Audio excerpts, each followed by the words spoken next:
Nababo ka Balen? Welcome to Pampanga. Yes, for today's vlog, another daily house na pupuntahan natin. Ay. Dito ka sa San Fernando, Pampanga. Grabe guys, if you are into steak, pizza, pasta, and a lot more guys, this video is for you. If you wanna know more about them, samahan nyo kami. So tara, let's go! So ayun guys, again, welcome to the Beef Deli located dito po sa may Dolores, City of San Fernando, Pampanga. Yeah. Bro, what can you say about the place before we go to the food? At first, parang siyang intimidating since deli. Deli. Pero this one is parang pangmasa naman. So our objective for this video is, see, the Beef Deli po is well known for their steaks. Yes.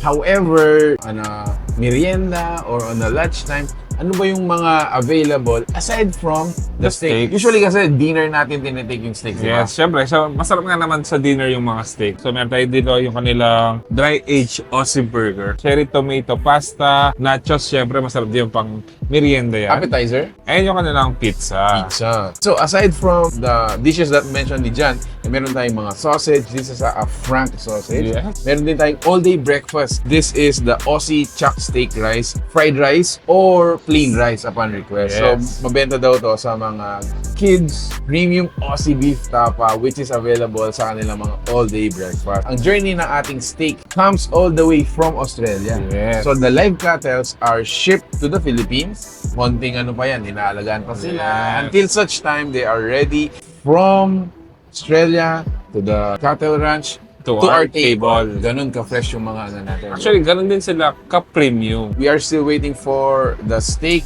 and for now, I think tingnan na muna natin mga sila. Yes. Wow! Your classic cereal steaks, or do you like it medium rare? Yes, of Yes. course.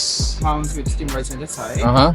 And this is our fried Ooh. of the chef. What do we call it?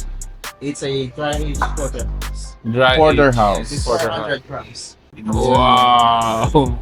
Alright. Speaking of steak, Mhm. ito na yung mga steaks natin. So, take note guys, no, yung mga steak natin is in a gram base. Yes. Sometimes yung mga steak natin are thick, minsan naman palapad siya. But at the end of the day, yung grams po yung ano natin dito. What we purchase. Yes. I am sure, yung cameraman natin, gutom na yan. Ayan, no? So, ready to eat? Let's go!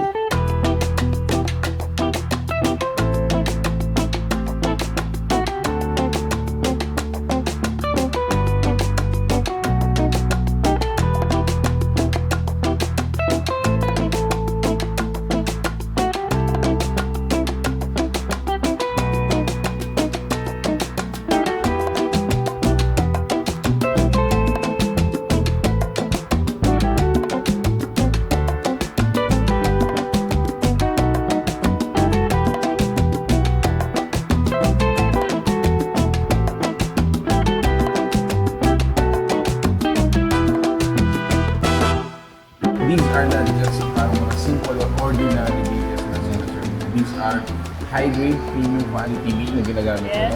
Yes, imagine, they are using, for the burgers natin, they are using dry-aged Aussie. To give you an idea, yung pasta natin ngayon is non-meat pasta.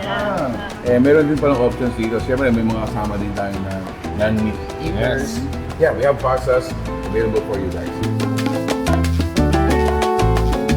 Ay, grabe. Mark, actually, pinaka-nagustuhan ko talaga dito is yung kanilang porterhouse steak. Yes, so syempre maliban sa mga steaks natin, ay available din yung kanilang lunch and merienda. Imagine sa merienda nila, meron silang mga pizza, pasta, nachos, and burgers. Correct. Yan. So, ayun guys, if you wanna know more about this, we're gonna be including yung information how to go here. The Beef Deli is located dito sa may MacArthur Highway, Dolores, City of San Fernando, Pampanga. Ang pinaka-landmark lang niya, tapat siya na San Fernando na hospital. And they are open from 10 a.m. to 10 p.m. Monday to Sunday. Grabe. Guys, if you like the food you saw in this video, please give it a thumbs up, share it with your friends, and we hope to see you next. So that's it. Thank you for watching. We're in Pampanga. Until our next discovery. Peace out. Bye guys.